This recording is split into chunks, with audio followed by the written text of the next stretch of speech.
Hello friends and welcome to learn with Prashant. तो आज के वीडियो में जो है हम एक स्मॉल हम कह सकते हैं कि कुछ टिप्स मैं आपको देने वाला हूँ कि जो लिस्ट्स होती है डिफरेंट नेशंस की, फॉर एग्जांपल, या किसी एनवायरमेंट इंडिकेटर के अंदर कुछ गैसेस की लिस्ट होती है, कोई सब इंडिकेटर्स होते हैं किसी इंडेक्स के अंदर। ठीक है, ये लिस्ट्स को कैसे अप्रोच करना है, कैसे स्टडी करना है, क्योंकि so many list will be there, different organisations will be there, उनके अंडर मेंबर्स कौन से हैं। ओके, कोई एयर क्वालिटी इंडेक्स होगा तो उसके अंडर की गैसेस कौन सी होती है, कोई एक बेसिक इंडेक्स होता है उसके अंडर की इंडाइसिस सब इंडाइसिस कौन से होते हैं। ये कितने सारे लिस्ट ऐसे होती है, हमें याद रखना पड़ता है और सब कुछ याद रखना इजी नहीं है। ओके, और काफी बार इसलिए हम उसको छोड़ भी देते हैं कि इसको याद भी नहीं रखते हैं, चलिए इसको स्किप कर देते हैं, ऐसा भी काफी बार होता है। Organisations will be there, bigger members will be there. तो ऐसे लिस्ट को कैसे अप्रोच करना है, कैसे स्टडी करना है, उसके रिगार्डिंग मैं दो तीन टिप्स आपके साथ शेयर करना चाहता हूँ विद द एविडेंस कि कैसे आपको ये मतलब फायदेमंद हो सकता है। Okay, so let's start with this particular thing. तो देखिए, जब whenever there are countries, countries की लिस्ट होती है किसी ऑर्गेनाइजेशन के under. For example, there is an organisation Shanghai Cooperation Organisation. Okay, एक ऑर्गेनाइजेशन है शंघाई कोऑपरेशन ऑर्गेनाइजेशन। ओके, अब इस शंघाई कोऑपरेशन ऑर्गेनाइजेशन के कुछ मेंबर्स हैं। अब इस मेंबर्स को कैसे याद रखना है? okay? तो one of the way to remember the members of these organizations is to group countries। किसी एक प्रिंसिपल पे आप उस कंट्रीज को ग्रुप करना। शायद जो कॉन्टिगस कंट्रीज होती है, जो बाउंड्रीज अपनी शेयर करती है एक दूसरे के साथ, उस बेसिस पे उसको ग्रुप कर सकते हो याद रखने के लिए। ग्रुप्स बनाइए उस कंट्रीज के एक्चुअली। ठीक है, उसको उस बेसिस पे उसको ग्रुप कर सकते हो। या कभी कभी दो कंट्रीज में काफी बड़ी दुश्मनी होती है, जैसे इंडिया पाकिस्तान, तो उसको एक साथ ग्रुप करना। कोई सिमिलर आइडियोलॉजी की आपको लगता है ये कंट्रीज है इस ग्रुपिंग में, तो उनको ऐसे ग्रुप करना और इजीली आप उसके तरफ से याद रख सकते हो। कैसे? Now try to understand. इस शंघाई कोऑपरेशन ऑर्गेनाइजेशन की ये जो लिस्ट आपको दिख रही है, इसमें 8 members are there, you can see 8 members. Okay, Kazakhstan, India, Uzbekistan, China, Kyrgyzstan, Pakistan, Russia and Tajikistan. Okay, अब Iran is also getting added to this, but अभी 8 मेंबर्स बस हम याद रखते हैं। अब इस लिस्ट को मैं थोड़ा शफल करता हूँ, I just shuffle this particular list. Okay, इस लिस्ट को मैं अभी क्या है शफल करता हूँ, देखिएगा। और इस शंघाई कोऑपरेशन ऑर्गेनाइजेशन की सेम ही मेंबर्स है, बस मैंने उनकी ऑर्डर जो है यहाँ चेंज किया। तो मैंने क्या किया, बस ग्रुपिंग कर दिया कंट्रीज का। Russia, China, we have brought them together. एक सिमिलर काइंड ऑफ आइडियोलॉजी की लेट्स से दो कंट्रीज है, they are together. India Pakistan दोनों दुश्मन नेबर्स है हमारे, इनका एक ग्रुपिंग मैंने बनाया। अब जब भी, ठीक है, उसके बाद ये चारों central Asian countries I have taken together, और मैंने बस इतना याद रखा कि 4 सेंट्रल एशियन कंट्रीज में यहाँ Turkmenistan is not there. Turkmenistan जो है ये नहीं है, बाकी 4 सेंट्रल एशियन कंट्रीज आते हैं। Now whenever SCO members I have to remember next time, मुझे बस एक ग्रुपिंग याद रखनी है। इंडिया पाकिस्तान साथ में है, रशिया चाइना साथ में, और ये 5 स्थान आर देयर सेंट्रल एशियन स्थान, लेकिन उसमें तुर्कमेनिस्तान नहीं है। और किसी को याद रखना है तो उसमें तुर्कमेनिस्तान नहीं है, बाकी 4 है central Asian countries are there. बस इतना हमें यहाँ पे याद रखना, तो it becomes very easily to actually remember this things. चलो इसका और एक एग्जांपल देखते हैं। we'll see the one more example of this particular thing, and that is RCEP, regional comprehensive economic partnership. Sorry, ये गलत हुआ, RCEP यहाँ पे रीजनल कॉम्प्रिहेंसिव इकोनॉमिक पार्टनरशिप। तो इसके regarding we are going to see. अब इसमें अभी तो टोटल 15 कंट्रीज आते हैं, 15 नेशंस आते हैं। इंडिया हैज एग्जिटेड, इंडिया ने ऑलरेडी एग्जिट किया इस ग्रुपिंग से, तो अब नहीं है। Okay, 15 countries are there. अभी इसको याद कैसे रखना है आपको, अगर याद ही रखना है तो। अब ये सबको पता है कि इसमें 10 एशियन कंट्रीज आते हैं, 15 में से 10 आर एशियन मेंबर्स। ये Asian members 10 are there in this particular 15 countries. Okay, और बाकी 5 मेंबर्स कैसे याद रखोगे, अगेन ग्रुपिंग करना है। ठीक है, Japan and south Korea, Japan and south Korea, ये ग्रुप बन गया आपका, ये साथ में है। ठीक है, दूसरा देखो कॉन्टिगस, ये दो कंट्रीज है, Australia and New Zealand, Australia and New Zealand. और पहले इंडिया भी था इसमें, अब इंडिया नहीं है, तो इंडिया चाइना भी हम याद रख सकते हैं। चाइना के साथ इंडिया भी रख सकते हैं, लेकिन India is not a member now. तो बाकी 5-6 मेंबर आप इजीली इस तरीके से याद रख सको। और नेक्स्ट टाइम पे जब भी दूसरी कोई ऑर्गेनाइजेशन है और उसमें भी इसी टाइप के मेंबर्स है, उसी में भी इसी टाइप यही मेंबर्स है एक्चुअली, तो सेम ग्रुपिंग उस वक्त भी आपको याद करना है कि उस ऑर्गेनाइजेशन में भी क्या है, जापान साउथ कोरिया जो है इसको साथ में याद रखना, न्यूजीलैंड एक्चुअली ऑस्ट्रेलिया है इसको साथ में याद रखिएगा। ठीक, तो ये ग्रुपिंग करके इजीली आप याद कर सकते हो इस पर्टिकुलर कंट्रीज की, किसी कोई भी प्रिंसिपल करके इस तरीके से ग्रुप उसमें बना। ओके, ग्रुप उसमें बना। अब और एक काफी इंपॉर्टेंट मुझे लगता है कि यूपीएससी पूछता है क्वेश्चन इस तरीके से कि शायद आपको उस पर्टिकुलर ग्रुपिंग के सारे मेंबर्स याद नहीं, नहीं कर सकते आप। There are so many groupings are there, so many members will be there, ठीक है, इतनी सारी ग्रुप्स होते हैं, कैसे आप इसको सारा याद रखोगे? तो कम से कम मिनिमम अगर हमें याद रखना है तो एटलीस्ट जिस उस ऑर्गेनाइजेशन में चेंजेस जो हुआ है उसके रिगार्डिंग याद रखना, कि ऐसा हो सकता है कि किसी ऑर्गेनाइजेशन के किसी मेंबर को एक्चुअली एक्सपेल किया गया है, ओके, सस्पेंड किया गया है, या किसी नए मेंबर को ऐड किया गया है, न्यू मेंबर ऐड किया गया है, तो उसको याद रखना, क्योंकि हमेशा यूपीएससी ऑप्शन में व्हेनेवर दे विल आस्क कि which of the following are members of this particular grouping, तो ऑप्शन में यूपीएससी जरूर उनका एक्चुअली नाम डालेगा उस पर्टिकुलर कंट्रीज का, जो नई न्यूली एडेड कंट्रीज है या न्यूली सस्पेंडेड कंट्रीज है, या किसी कंट्री ने उस ऑर्गेनाइजेशन में विड्रॉ किया तो उसका जरूर नाम डालेगा। फॉर एग्जाम्पल जैसे आरसीपी, तो उसमें से इंडिया ने एग्जिट किया, तो उसको थोड़ा सा हमें याद रखना है उस ईयर, खास करके अगर करंट अफेयर्स में वो है, वो एग्जिट या एडिंग किसी कंट्री का, that is more important. Okay, for example जैसे न्यू डेवलपमेंट बैंक है, ब्रिक्स बैंक है, अब ब्रिक्स बैंक इसको पहले कहते थे हम, अब न्यू डेवलपमेंट बैंक कहा जाता है। ये न्यू डेवलपमेंट में ब्रिक्स बैंक इसलिए ज्यादा फेमस था कि इसमें पहले 5 countries were there, only 5 countries were there and they had equal share holding, इनकी इक्वल शेयर होल्डिंग इसमें थी, चारों बिग 5 बिग कंट्रीज, अब ये सबको पता है। बट अब newly added countries are also there, ये नए मेंबर भी इसमें ऐड हुए। So next time when UPSC will ask question on this, on its member कि which of the following are the members of New Development Bank, ये newly added member UPSC जरूर add करेगा इसमें। Okay, तो अगर आपको उस ग्रुपिंग के सारे मेंबर्स याद नहीं कर सकते आप, तो कम से कम ये न्यूली एडेड होते हैं, न्यूली इसका एग्जिट होता है, इसको तो कम से कम याद रखना, ठीक है, मतलब छोड़ मत दीजिएगा ऐसे लिस्ट को, उतना कम से कम हम एक्चुअली याद कर सकते हैं। और थर्ड और काफी इंपॉर्टेंट टिप है, और ये काफी जगह पे आपको मदद कर सकती है, ठीक है, कि whenever you study a grouping या कोई लिस्ट अगर आप स्टडी करते हो, एनी काइंड ऑफ लिस्ट, मैं आपको बाकी भी एग्जांपल्स के बताऊं, या स्टडी कोई ग्रुपिंग करते हो, तो उस वक्त आप बस ग्रुपिंग के मेंबर याद नहीं रखना है, ठीक है, या फिर ग्रुपिंग अगर बड़ा है तो शायद आप मेंबर नहीं याद रख पाओगे, मत याद रखिएगा, लेकिन ऐसे मेंबर जरूर याद रखना, ऐसी कंट्री जरूर याद रखना कि जो उस पर्टिकुलर ग्रुपिंग के हमें लगता है कि मेंबर है लेकिन होते नहीं। फिर से मैं आपको बता रहा हूँ, ठीक है, शायद उस पर्टिकुलर ग्रुपिंग का आप सारे मेंबर्स याद नहीं रख पाओगे, या एक भी आपको याद नहीं रहा, इट्स ओके, लेकिन एटलीस्ट रिमेंबर 2-3 ऐसी कंट्रीज कि जो हमें उस ग्रुपिंग का नाम देख के लगता है कि इसकी ये मेंबर हो सकते हैं लेकिन मेंबर नहीं, ठीक है, remember some countries which are not part of the group but we think कि they can be.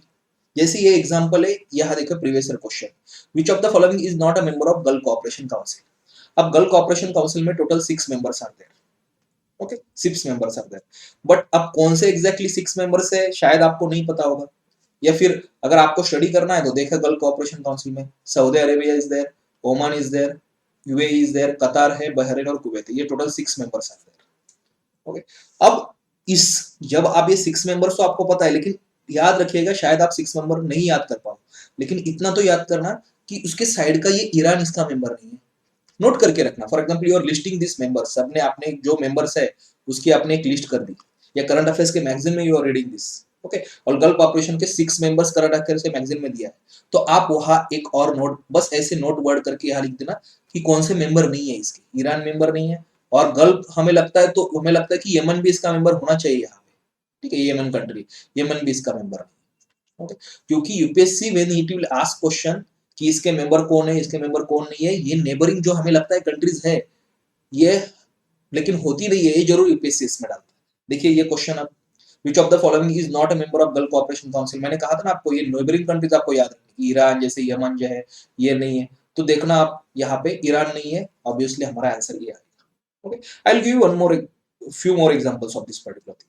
Indian Ocean Rim Association, so many members are there, Indian Ocean Rim Association, okay, अब ये association ऐसे countries की है कि sir Indian ocean countries, right from Australia से लेके यहाँ तक actually south Africa, India, Bangladesh, Sri Lanka, Bangladesh Sri Lanka, इतने सारे मेंबर्स है एक्चुअली इसमें, जो फ्लैग्स जिसको हमें दिख रहा है कंट्री। अब याद रखना इजी है कि इतने सारे मेंबर्स नहीं, ठीक है, लेकिन एक इसमें हमें लगता है कि इसका मेंबर होना चाहिए था लेकिन है नहीं, and which is that Pakistan. Pakistan is not a member of Indian Ocean Rim Association, तो कम से कम इतना याद रखो आप जाते हो कि पाकिस्तान इसका मेंबर है, और इंडिया है, ये तो आपको ऑटोमेटिकली याद रहेगा ही, क्योंकि देखना इंडियन ओशन कंट्री है पाकिस्तान, और इसमें Bangladesh is also there, Sri Lanka also there, India भी है, लेकिन पाकिस्तान नहीं है इसका, पाकिस्तान नहीं है यहाँ पे, तो याद रखिएगा, because when IORA is asked which of the following countries are members of IORA, तो उसमें पाकिस्तान का नाम जरूर डाला जाएगा, ओके, तो हम उस वक्त एलिमिनेट इजीली कर सकते हैं। चलो अब मैं और एक यूपीएससी के क्वेश्चन का इसमें एग्जांपल देता हूँ। ये है ऑर्गेनाइजेशन ऑफ टर्किक स्टेट्स। ठीक है, this is organisation of Turkic states. अब इसके मेंबर्स कौन से Kazakhstan, Kyrgyzstan, Uzbekistan, Azerbaijan, Turkey. ठीक है, अब चलो मेंबर आप याद रखो नहीं रख पाओ, लेकिन अजरबैजान के जैसा ही उसके नेबरिंग एक कंट्री है, देखो यहाँ पे अर्मेनिया। ठीक है, और ये काफी कंफ्यूजिंग भी है कि अजरबैजान और अर्मेनिया नेम थोड़े कंफ्यूजिंग है, तो शायद अजरबैजान है और अर्मेनिया नहीं है, ये हमें पता होना चाहिए कि Armenia is not the member. इसका इतना याद रखो कि अर्मेनिया मेंबर नहीं है इसका। ठीक है, और शायद ये एक दो इधर भी कंट्रीज याद रखो, दैट इज फाइन। ठीक है, लेकिन ऑर्गेनाइजेशन ऑफ टर्किक स्टेट्स में अर्मेनिया इज नॉट मेंबर, बस इतना याद रख सको आप, और अजरबैजान मेंबर है, अर्मेनिया नहीं है, बस इतना याद रख के करना, यहाँ पे जाना। और देखिए क्वेश्चन, यूपीएससी ने अर्मेनिया 100% यूपीएससी यहाँ पे डालता है। Consider the following countries, prelims 2022 question है, which of the above members of organisation of Turkic states. अभी मैंने आपको कहा था कि अर्मेनिया नेबर कंट्री हमें लगता है कि हो सकती है। Now when we see this, हमें शायद लगे कि अर्मेनिया तो ऑब्वियसली होगा, बिल्कुल नहीं पता लेट्स से इसके बारे में, टर्किक स्टेट्स के बारे में, तो हमें लग सकता है कि नहीं, लेकिन Armenia is not a member here. Okay, और अर्मेनिया का नाम यूपीएससी ने लिस्ट में जरूर डाला है, ऑप्शंस में अर्मेनिया का नाम जरूर यूपीएससी डालता है। So now remove this Armenia. ठीक है, और देखना आप, फर्स्ट रिमूव कर दिया, सेकंड रिमूव कर दिया, दो तो मैंने आंसर दे दी यहाँ पे, और अजरबैजान है हमें पता है, बस दो ही कंट्री मैंने याद रखी कि अजरबैजान इसका मेंबर है, अर्मेनिया नहीं है, बस इतना। अजरबैजान है इसका मेंबर, ये तो हमें पता है, तो यह डी तो नहीं आ सकता, तो टू आना चाहिए आंसर, टू ही आएगा क्योंकि बी इज द मेंबर, तो ये two is the member Azerbaijan, तो आंसर जो होगा ऑटोमेटिकली इसका सी होगा। ओके, आंसर जो है इसका सी होगा। इसी तरीके से, और ये बस यहाँ मेंबर कंट्रीज या ग्रुपिंग्स में ही यूज नहीं होता, बाकी भी एस्पेक्ट्स में यूज होता है। देखिए ये यहाँ पे एनवायरमेंट का क्वेश्चन है, अब इसमें भी लिस्ट याद रखनी है। व्हाट इज दैट, कि air quality index is there, we have this national air quality index, और नेशनल एयर क्वालिटी इंडेक्स के थ्रू क्या करता है, पोल्यूशन एक्चुअली ट्रैक किया जाता है कि डिफरेंट पोल्यूटेंट्स, इसमें कुछ पोल्यूटेंट्स है उसको एक्चुअली ट्रैक किया जाता है। अब इसके अंडर कितने पोल्यूटेंट्स ट्रैक किए जाते हैं, 8 पोल्यूटेंट्स आर ट्रैक किए, कि इतनी इसकी लेवल कितनी है। Okay, there are this 8 pollutants over here. Okay, अब इस 8 पोल्यूटेंट्स को शायद आपको याद नहीं रहे कि कौन से 8 है, लेकिन एक तो आप इसको याद रखो कि कार्बन डाइऑक्साइड जो है ना, हमें लगेगा when you see the national air quality index, हमें लगना चाहिए कि 8 में तो कार्बन डाइऑक्साइड होगा ही। Okay, this could be our thinking process, लेकिन CO2 is not a part of this. ठीक है, CO2 is not part of this particular list, but moment we actually see this particular moment we think about the question of air quality index कि इसमें से कौन से air quality index के index में actually included है gases, ठीक है, या पोल्यूटेंट्स, तो हमें लगेगा CO2 तो होना ही चाहिए इसका, लेकिन CO2 है नहीं इसका पार्ट, तो ये शायद 8 आप याद नहीं रख पाओ, इट्स ओके, CO2 को कम से कम याद रखो कि इसका नहीं है ये मेंबर, या इसका पार्ट एक्चुअली नहीं है नेशनल एयर क्वालिटी इंडेक्स का। सो अब देखा 2016 का question, in the cities of our country, which among the following atmospheric gases are normally considered in calculating the value of air quality index?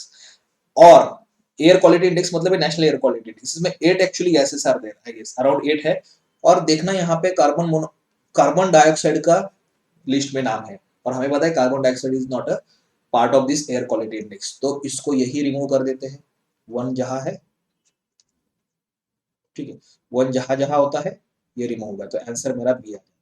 तो शायद मुझे 8 गैसेस याद नहीं है, लेकिन जो ऑब्वियसली हमें लगता है कि इसका मेंबर हो सकता है, that is not there. Okay, इस लिस्ट में नहीं, right, and this does not only apply here, let me show you one more question यहाँ, और उसके लिए let's try see this is the list of indicators, sub indicators of multi dimensional poverty index. MPI सबको पता है what is multi dimensional poverty index, of course, और multi dimensional poverty index basically इसका concept ये है कि poverty is a multi dimensional, poverty का एक पर्टिकुलर डिमेंशन नहीं होता है, राइट, देयर आर मल्टी, मतलब अगर if you are not having proper schooling, that also part of poverty, if you are not having income, that is also part of poverty. Okay, nutrition अगर अच्छा नहीं है तो that's also part of poverty. So poverty has different dimensions, और इसमें 3 main indicators है, ये MPI कैसे क्रिएट होगा, 3 main indicators are there, health, education and standard of living, and इसमें बाकी जो है इतने 10 सब इंडिकेटर्स है, बाकी 10 सब इंडिकेटर्स आर देयर। ओके, अब 10 सब इंडिकेटर्स भी यूपीएससी क्वेश्चन पूछ सकता है आपको कि which of the following are the sub indicators of the multi dimensional poverty index. Okay, अब अगर यहाँ पे देखना आप 10 सब इंडिकेटर्स है, व्हेनेवर वी सी 10 सब इंडिकेटर्स, या फिर इंडिकेटर्स की अगर क्वेश्चन में लिस्ट होगी एमपीआई की, तो हमारे मन में ये आ सकता है कि नहीं, इनकम तो इसमें इंडिकेटर होना चाहिए, जीडीपी के रिगार्डिंग कुछ तो होना चाहिए, GDP per capita, GDP growth rate, income, कुछ तो एक्चुअली इसके इनकम के रिगार्डिंग इसमें होना चाहिए, but it is not there. For example अगर आप ह्यूमन डेवलपमेंट इंडेक्स देखिए, ह्यूमन डेवलपमेंट इंडेक्स में इट इज देयर, ठीक है, you have GDP per capita वहां पे on PPP basis GDP per capita is there, but here it is not there. So poverty we are discussing here, but income एक indicator हो सकता है आपको poverty का, मल्टी डायमेंशनल है तो इनकम तो है, लेकिन जीडीपी ग्रोथ रेट, इनकम, ऐसा कुछ भी इस इंडिकेशन में, इसमें एक्चुअली नहीं है एमपीआई में. Now let's come to the question that was asked in UPSC CSC 2012. Multi dimensional poverty index developed by this blah जो भी जिसने डेवलप किया है, covers which of the following. अब सब छोड़ दीजिए स्टेटमेंट, यहां देखना, extent of budget division and GDP growth rate. अब जीडीपी इनकम इसका कोई लेना देना ही नहीं है, नेशनल इनकम लेवल जो है पर पीपीपी नेशनल लेवल पे, जीडीपी इस तरह का कुछ भी नहीं है एक्चुअली इसमें, हमें पता है. तो जीडीपी ग्रोथ रेट का कुछ, इनकम का कुछ लेना देना इसमें नहीं है. Just remove this particular thing. अब ये बाकी है उसमें इंडिकेटर्स नहीं है, शायद आपको याद रहे नहीं रहे, डज नॉट मैटर. लेकिन थर्ड जीडीपी इनकम के रिगार्डिंग कुछ भी नहीं है, बस इतना याद रखो, बस वही पूछा जाएगा. ओके, तो पॉइंट हियर इज कि ये कुछ छोटी मोटी टिप्स थी. क्या होता है कि UPSC syllabus is very large, okay, और इतना सारे लिस्ट्स होते हैं, so many articles, sometimes will be there, history के फैक्ट्स होते हैं, करंट अफेयर्स के फैक्ट्स होते हैं, क्या क्या याद रखोगे आप. तो थोड़ा सा स्मार्ट तरीका हम यूज कर सकते हैं ऐसे केसेस में, ठीक है. तो मे बी 20 कंट्रीज की लिस्ट है, आप 20 नहीं याद रखो, लेकिन 2-3 जो आसपास हमें लगता है कि जो उसके पार्ट है बट नहीं होता है, उसको याद रखना, कंट्रीज को ग्रुप करना. ऐसे एक्चुअली सब इंडाइसेस की लिस्ट होती है, उसमें ऑब्वियसली जो हमें लगता है कि हो सकता है लेकिन नहीं होता है, उसको एक्चुअली यहाँ पे याद रखना. नई कंट्रीज ऐड की है, सस्पेंड किया है अगर किसी मेंबर को, उसको याद रखना. सारे मेंबर्स अगर याद नहीं रख पाओगे, ताकि आपको एलिमिनेट करने में ऑप्शन में मदद हो जाए. Okay, thank you. तो ये एक्चुअली इसमें टिप थी. आगे भी वीडियो सारे जरूर देखिएगा जो भी मेरे आते हैं, और इसके साथ साथ please like, share and subscribe this particular channel. Thanks a lot.